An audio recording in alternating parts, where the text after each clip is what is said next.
Very good evening, all of you. Welcome to my channel, Dev Patnaik's Real Estate. After a bit gap and rest, today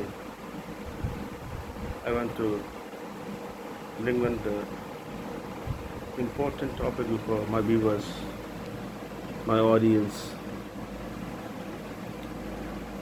that is regarding the geopolitical scenario, present juncture. You see the Nepal toppling down of holy government,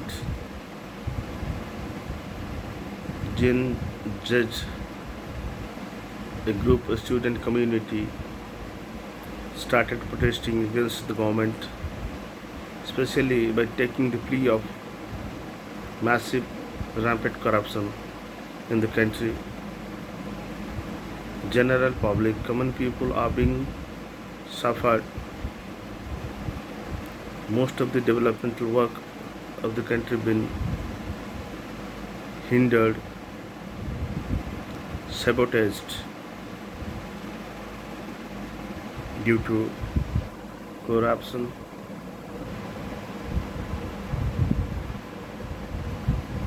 To the due course of time, a sentiment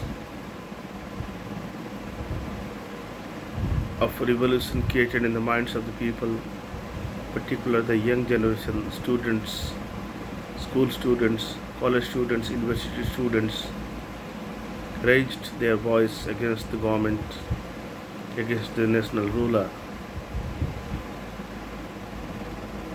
took the plea. Corruption at the rampant stage, devastating the country's development, growth, welfare of the people. And the day by day, the protests soared and scaled up. Most of the areas, particularly the capital Kathmandu, was vandalized, caught on fire. Various government and private buildings destroyed, devastated by the protesters.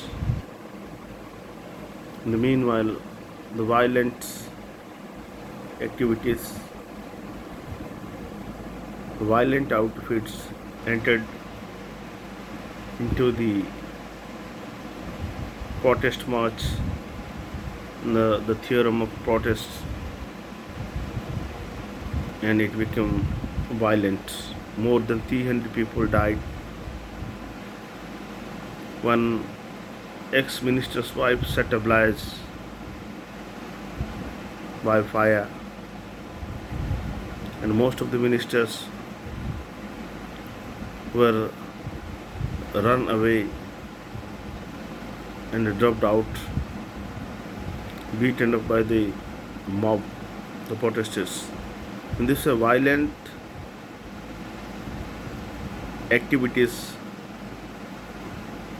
being conducted, executed. Violence was one of the pretexts and a predominance in that protest. However, the Prime Minister dropped out. She fled from the country. Mr. Susila Karki, the ex-Chief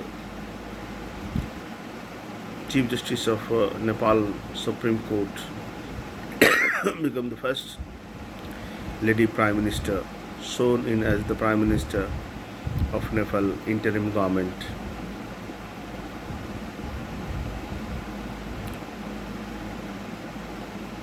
Why I brought this issue before my audience?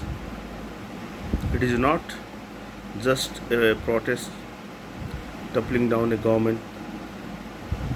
and not simple or as simple as protesting against the corruption by the rulers. In deep inside, there is a conspiracy. The foreign powers, foreign outfits, agencies were the main architects behind the story of this toppling down of power in Nepal. These are the attempts of regime change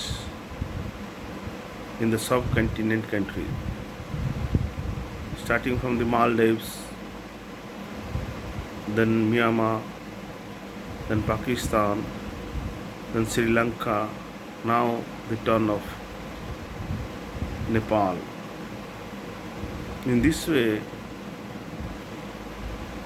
there is a conspiracy by the foreign intelligence agencies like CIA, and the Soros gang is directly involved in such regime change process in the subcontinent areas, particularly to sabotage, to destabilize India at large.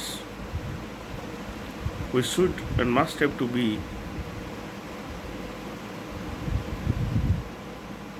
understand the deep inside story of these deep state activities,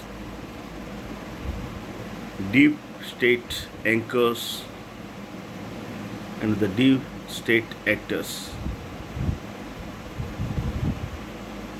and what will be the geopolitical impact of this. We'll discuss later on part. Thanks a lot.